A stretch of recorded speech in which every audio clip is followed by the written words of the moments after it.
નમસ્કાર દર્શક મિત્રો, સ્વાગત છે તમારું ગુજરાત માહિતી યુટ્યુબ ચેનલમાં। આજના તાજા અને મહત્વના આપ સૌનો ઉપયોગી એવા 20 મોટા સમાચાર વિશે વિડીયોમાં આગળ વાત કરીશું, તો છેલ્લે સુધી જોતા રહેજો। આજના સૌથી પહેલા સમાચાર વિશે વાત કરીએ તો ગુજરાતમાં મંત્રીમંડળના વિસ્તરણ પછી નવું મંત્રીમંડળ જાહેર કરવામાં આવ્યું છે। જોકે ધારાસભ્યોએ શપથ પણ લઈ લીધા છે। હવે કયા મંત્રીને કયું ખાતું ફાળવવામાં આવ્યું છે તેની જાહેરાત પણ થઈ ચૂકી છે। સૌથી પહેલાં વાત કરીએ તો કયા કેબિનેટ મંત્રીને કયું ખાતું ફાળવાયું।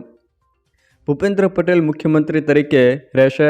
જોકે સામાન્ય વહીવટ, વહીવટી સુધારણા, તાલીમ અને આયોજન, બિન નિવાસી ગુજરાતી પ્રભાગ, મહેસૂલ અને આપત્તિ વ્યવસ્થાપન, માર્ગ અને મકાન તેમજ પાટનગર યોજના, નર્મદા અને કલ્પસર, ખાણ અને ખનિજ, બંદરો, માહિતી અને પ્રસારણ, તમામ નીતિ વિષયક બાબતો અને અન્ય મંત્રીઓને ન ફાળવેલ વિષયો પણ તેમને રહેશે। જ્યારે હર્ષ સંઘવીને આ વખતે નાયબ મુખ્યમંત્રી બનાવવામાં આવ્યા છે। તેઓની પાસે ગૃહ અને પોલીસ હાઉસિંગ, જેલ, નાગરિક સંરક્ષણ, ગૃહરક્ષક દળ અને ગ્રામ રક્ષક દળ, સરહદી સુરક્ષા, નશાબંધી અને આંખબારી, વાહન વ્યવહાર, કાયદો અને ન્યાયતંત્ર, રમતગમત, યુવક સેવા અને સાંસ્કૃતિક પ્રવૃત્તિઓ, સ્વૈચ્છિક સંસ્થાઓનું સંકલન, ઉદ્યોગ, લઘુ, સૂક્ષ્મ અને મધ્યમ ઉદ્યોગો, મીઠા ઉદ્યોગ, છાપકામ અને લેખન સામગ્રી, જ્યારે પ્રવાસન અને યાત્રાધામ વિકાસ તેમજ નાગરિક ઉડ્ડયન પણ ખાતું હર્ષ સંઘવી પાસે રહેશે।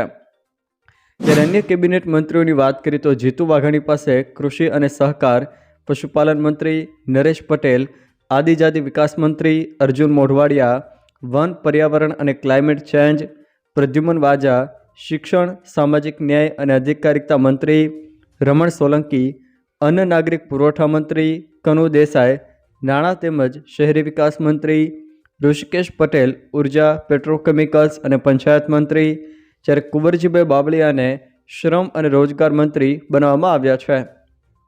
3 રાજ્યકક્ષાના મંત્રીઓ વિશે વાત કરીએ કે જેમાં સ્વતંત્ર પ્રભારમાં ઈશ્વરસિંહ પટેલ પાસે પાણી પુરવઠા મંત્રી, પ્રફુલભાઈ પાનસેરિયા આરોગ્ય મંત્રી અને મનીષાબેન વકીલ મહિલા અને બાળ કલ્યાણ મંત્રી સ્વતંત્ર પ્રભારના બનાવાયા છે। રાજ્યકક્ષાના 13 મંત્રીઓ બનાવવામાં આવ્યા છે, જેમાં પરસોત્તમ સોલંકી પાસે મત્સ્યોદ્યોગ રાજ્યમંત્રી, રીવાબા જાડેજા શિક્ષણ રાજ્યમંત્રી, દર્શનાબેન વાઘેલા શહેરી વિકાસ, શહેરી આવાસ રાજ્યમંત્રી, કાંતિ અમૃતિયાને શ્રમ અને રોજગાર રાજ્યમંત્રી, કૌશિકભાઈ વેકરિયાને કાયદો અને ન્યાય ઉર્જા રાજ્યમંત્રી, રમેશ કંટારાને કૃષિ સહકાર પશુપાલન રાજ્યમંત્રી, સંજયસિંહ મહેડાને મહેસૂલ, પંચાયત, ગ્રામ વિકાસ, આપત્તિ વ્યવસ્થાપન રાજ્યમંત્રી, ત્રિકમ છાંગાને ઉચ્ચ અને ટેકનિકલ શિક્ષણ રાજ્યમંત્રી, સ્વરૂપજી ઠાકોરને ખાદી અને ગ્રામ ઉદ્યોગ રાજ્યમંત્રી, જયરામ ગામિતને રમતગમત, યુવા, સાંસ્કૃતિક રાજ્યમંત્રી, પીસી બરંડાને આદિજાતિ વિકાસ, અન્ન નાગરિક પુરવઠા રાજ્યમંત્રી, પરવીણ માળી વન, પર્યાવરણ અને પરિવહન રાજ્યમંત્રી, જ્યારે કમલેશ પટેલ નાણાં, નશાબંધી રાજ્યમંત્રી બનાવવામાં આવ્યા છે। જોકે ઝોન વાત જોઈએ તો ઉત્તર ગુજરાતના 4, દક્ષિણ ગુજરાતના 6 અને મધ્ય ગુજરાતના 7 તેમજ સૌરાષ્ટ્ર કચ્છના 9 ધારાસભ્યોને મંત્રી બનાવવામાં આવ્યા છે। જ્યારે જાતિગત સમીકરણો પ્રમાણે જોઈએ તો પાટીદારના 7 ધારાસભ્યો, ઓબીસીના 8, ક્ષત્રિયના 2, આદિવાસીના 4, એસસીના 3 અને અન્ય 2 આ રીતે મંત્રીમંડળમાં સ્થાન આપવામાં આવ્યા છે। જોકે ગુજરાતમાં જે જૂનું મંત્રીમંડળ હતું તેમાંથી 10 મંત્રીઓને પડતા મુકાયા છે, જેમાં ભાનુબેન બાબરિયા, મુકેશ પટેલ, ભીખુસિંહ પરમાર, કુંવરજી હળપતિ, બચુ ખાબડ, બળવંતસિંહ રાજપૂત, મુળુ બેરા, રાઘવજી પટેલ, કુબેર ડિંડોર અને જગદીશ વિશ્વકર્મા કે જેઓ પ્રદેશ પ્રમુખ બનતા રાજીનામું આપ્યું હતું। જોકે નવા મંત્રીમંડળની પસંદગીમાં સૌથી મોટું આશ્ચર્ય પણ સામે આવ્યું છે। રેસમાં સૌથી આગળ મનાતા જયેશ રાદડિયાનું નામ જ નહીં। જોકે રાજકોટમાં દાયકા પછી કોઈને મંત્રીમંડળમાં સ્થાન ન મળ્યું તો ઉત્તર ગુજરાતને 3 મંત્રી પરંતુ સાબરકાંઠા જિલ્લાની બાદબાકી કરાય છે। મંત્રીમંડળમાંથી બહાર રાખીને જયેશ રાદડિયાનું રાજકીય કરિયર ખતમ કરવાનું ષડયંત્ર હોવાની ચર્ચાએ પણ જોર પકડ્યું છે। જોકે જયેશ રાદડિયાનું પત્તું કેમ કપાઈ ગયું હશે? તમારું મંતવ્ય કોમેન્ટ બોક્સમાં કોમેન્ટ કરીને જરૂરથી જણાવજો। ગુજરાતના મંત્રીમંડળના વિસ્તરણને લઈને આપના ધારાસભ્ય ગોપાલ ઇટાલિયાએ ભાજપ પર કર્યા પ્રહારો। મૂંગા મોઢે રાજીનામું આપનારા તમામ નિષ્ફળ મંત્રીઓને પણ ધારાસભ્ય પદેથી દૂર કરવામાં આવે અને એમએલએ પદ પરથી રાજીનામું લઈ લેવામાં આવે એવી ધારાસભ્ય ગોપાલ ઇટાલિયા દ્વારા માંગણી કરવામાં આવી છે। તો આપના ધારાસભ્ય ચૈતર વસાવાએ પણ ભાજપ પર પ્રહારો કર્યા છે। તેઓએ કહ્યું કે કોઈ ભેંસ દૂધ ન આપે તો તેના ખિલ્લા બદલવાથી તે વધુ દૂધ આપતી ન થઈ જાય, એના માટે ભેંસ જ બદલવી પડે, એટલે ગુજરાતની જનતા સરકાર પણ બદલી નાખશે। આવું નિવેદન આપના એમએલએ ચૈતર વસાવાએ આપ્યું છે। સોના ચાંદીના ભાવમાં તોતિંગ વધારો। સોના અને ચાંદીના ભાવે તમામ રેકોર્ડ તોડી નાખ્યા છે। IBJ મુજબ 24 કેરેટ સોનાનો ભાવ 3,403 રૂપિયા ઉછળીને ₹1,30,874 પ્રતિ 10 ગ્રામ પહોંચ્યો છે, જે 2008 પછીની સૌથી ઊંચી સપાટી છે। ચાંદીનો ભાવ પણ ₹3,192 ઉછળીને ₹1,71,275 પ્રતિ કિલોગ્રામ પર પહોંચી ગયો છે। વૈશ્વિક બજારની હલચલ અને ભૌગોલિક રાજકીય તણાવના પગલે કિંમતોમાં સતત વધારો જોવા મળ્યો છે। હવે 3 જાન્યુઆરીથી 3 કલાકમાં બેંક ખાતામાં ચેકના નાણાં જમા થઈ જશે। 3 જાન્યુઆરી 2026થી ખાતેદાર તેના બેંકના ખાતામાં ચેક જમા કરાવે તેના 3 જ કલાકમાં બેલેન્સ આવી જશે, એવી જાહેરાત રિઝર્વ બેંક ઓફ ઇન્ડિયાએ કરી છે। પહેલાં 4 ઓક્ટોબરથી આ સિસ્ટમ અમલમાં તો મૂકી હતી, પરંતુ સંખ્યાબંધ બેંક શાખાઓએ તેની માટે જોઈતા સ્કેનર જ વસાવ્યા નહોતા। પરિણામે બેંકો સમયસર ચેક જ મોકલી શકી નહોતી। તેથી 2 થી 3 કલાકમાં ખાતામાં ચેકની રકમ જમા આપવાની વ્યવસ્થા ચુસ્ત રીતે અમલમાં આવી શકી નહોતી। હવામાન વિભાગ દ્વારા ગુજરાતમાં હળવા વરસાદને લઈને મહત્વની આગાહી। હવામાન ખાતા દ્વારા આગામી દિવસોમાં રાજ્યના વિસ્તારોમાં વરસાદની આગાહી કરવામાં આવી છે। દિવાળીના તહેવાર ટાણે જ ગુજરાતમાં માવઠાની આગાહી કરવામાં આવી છે, કારણ કે ગુજરાતમાં ચોમાસાએ વિદાય તો લઈ લીધી છે। ખાસ કરીને દક્ષિણ ગુજરાતના 3 જિલ્લામાં તારીખ 20, 21 અને 22 દરમિયાન છૂટાછવાયા સ્થળોએ હળવાથી મધ્યમ વરસાદી ઝાપટાની શક્યતાઓ વ્યક્ત કરી છે, જેમાં 20, 21 અને 22 તારીખે નવસારી, ડાંગ અને વલસાડ આ 3 જિલ્લાના છૂટાછવાયા સ્થળોએ હળવાથી મધ્યમ વરસાદની આગાહી કરવામાં આવી છે। ગુજરાતમાં રેશન કાર્ડ ઓળખ કે રહેઠાણના પુરાવા તરીકે માન્ય નહીં ગણાય। ગુજરાતના લાખો રેશન કાર્ડ ધારકો માટે એક મહત્વના સમાચાર સામે આવ્યા છે।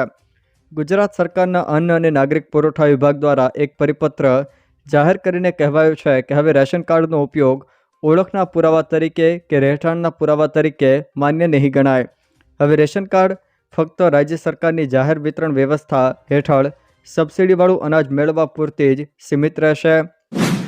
ગુજરાત સરકારના આ નિર્ણયને પગલે હવે બેંક ખાતું ખોલાવવા, મોબાઈલ સિમ કાર્ડ મેળવવા કે સરકારી યોજનાઓનો લાભ લેવા રેશન કાર્ડ રજૂ નહીં કરી શકાય।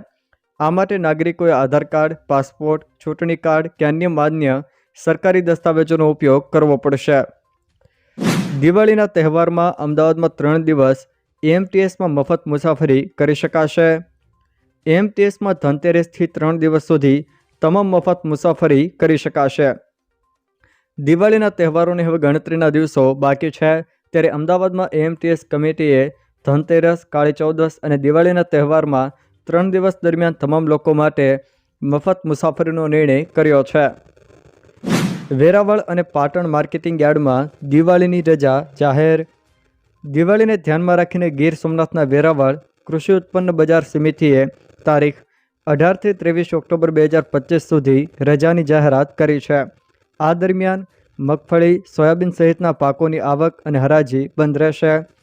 પાટણ APMCએ પણ તારીખ 17 થી 29 ઓક્ટોબર સુધી દિવાળી વેકેશન જાહેર કર્યું છે, જે દરમિયાન હરાજી બંધ રહેશે।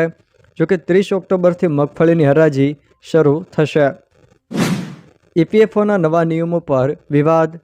EPFOએ PF ઉપાડને સરળ બનાવવા નવા ફેરફારો જાહેર કર્યા છે, પરંતુ 25% લઘુત્તમ બેલેન્સ ફરજિયાત રાખવા અને પ્રી મેચ્યોર સેટલમેન્ટની મર્યાદા 2 થી 12 મહિના કરવા પર વિપક્ષે સરકારની ટીકા કરી હતી। શ્રમ મંત્રાલયે સ્પષ્ટ કર્યું છે કે આ ફેરફારો નિવૃત્તિ બચત મજબૂત કરશે. 25% લોકથી 8.25% વ્યાજનો લાભ મળશે. જો કે આ નિયમો કર્મચારીઓની સામાજિક સુરક્ષા વધારશે, પરંતુ વિવાદ યથાવત રહ્યો છે. ચક્રવાતને લઈને અંબાલાલ પટેલની મહત્વની આગાહી. જાણીતા હવામાન નિષ્ણાત અંબાલાલ પટેલ દ્વારા ચક્રવાત તેમજ માવઠાને લઈને આગાહી કરવામાં આવી છે. તેઓએ દિવાળી એટલે કે તારીખ 20 ઓક્ટોબર બાદ ગુજરાતમાં ચક્રવાતનો ખતરો વધી શકે છે. 26 ઓક્ટોબરથી બંગાળની ખાડીમાં ભારે ચક્રવાત સર્જાવાની શક્યતા પણ તેમણે વ્યક્ત કરી છે, જેનાથી હવામાનમાં પલટો આવશે. 30 ઓક્ટોબર સુધી માવઠું અને 23થી ઠંડા પવનો ફૂંકાવાની સંભાવના પણ તેમણે વ્યક્ત કરી છે. આનાથી ખેડૂતોના પાકને નુકસાનની પણ ચિંતા છે. IMDના અપડેટ્સ અનુસાર પણ દક્ષિણ ગુજરાતના વિસ્તારોમાં હળવા વરસાદની શક્યતાઓ વ્યક્ત કરાય છે. કિસાન માનધન યોજના અંતર્ગત ખેડૂતોને દર મહિને મળશે 3000 રૂપિયા. પ્રધાનમંત્રી કિસાન માનધન યોજના નાના અને મધ્યમ ખેડૂતોને વૃદ્ધાવસ્થામાં આર્થિક સુરક્ષા આપે છે.